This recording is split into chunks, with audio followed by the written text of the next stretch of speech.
Hi there, I'm Christopher Harrison, Senior Program Manager inside of Microsoft Cloud and AI. And what I want to take a look at in this section is the concept of asynchronous programming and promises. Now, when we think about modern applications are frequently going to be utilizing services that are external to our app. Maybe because we're reading from the file system, we're making REST calls, calling out to a database, or maybe we just have a long-running operation.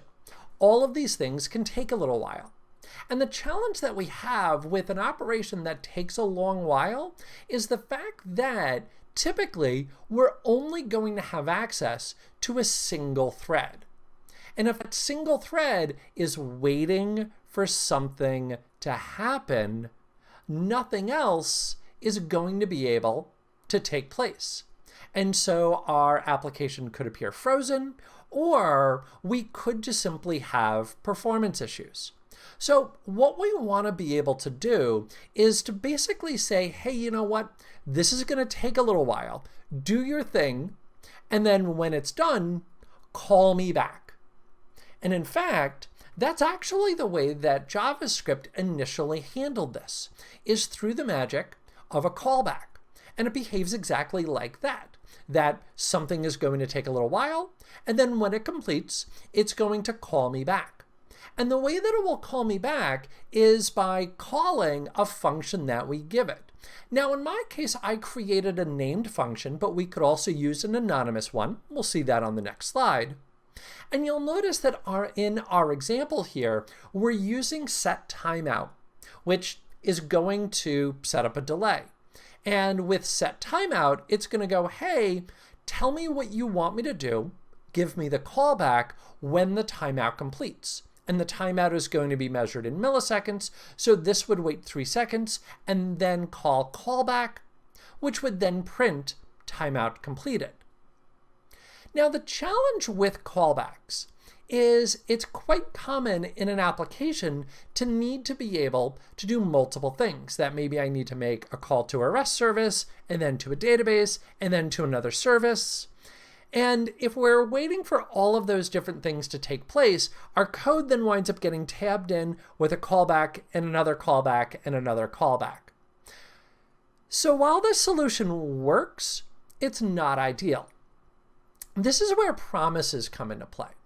Promises are actually a common development pattern, and sort of like the name implies, a promise is going to be, well, a promise. That it's going to promise me that when the code completes, it will then let me know and give me access to whatever the result happened to be, or just give me the opportunity to start now running some additional code.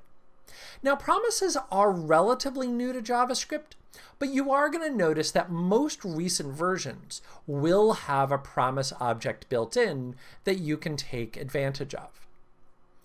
Let's take a look at the syntax for a promise here. Now, there's a lot of code on this slide, I know, but let's go ahead and start to break it down.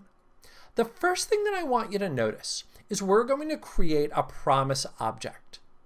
The way that a promise object is going to work is it's going to accept a callback. It's going to accept a function that is going to have both a resolve and a reject. Now, inside of this function will be whatever logic it is that we want.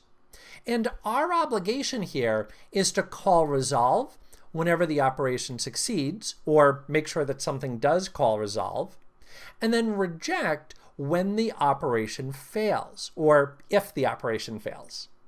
So in our case, we're going to use setTimeout, and we can actually just pass in resolve there. So when the timeout completes, it will automatically call resolve, automatically indicating that everything has succeeded. How can we then use this? Well, if you take a look down below, we're now going to call that promise timeout. It's going to give us back the promise because that's what we returned back. We'll be able to call then. Then is going to be executed on success or on resolve. So now I can have whatever syntax it is that I might want here.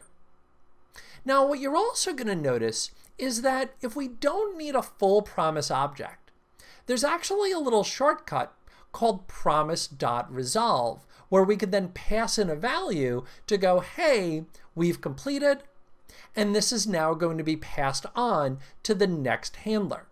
And you'll notice that we can actually string together handlers from then on. So my next handler there is going to be called when the prior then completes, and we'll even be able to access that response.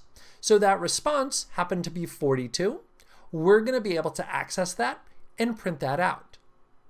Now, what happens if something fails? What happens if there is a reject? Well, if there is a reject, that's what we have catch for. And so catch will catch that reject. Now, again, I know that there's an awful lot of moving parts that are there on that slide. Let's get in and take a look at the code in action and help bring all of this together so that way you can see how promises work and where you're going to use them inside of JavaScript.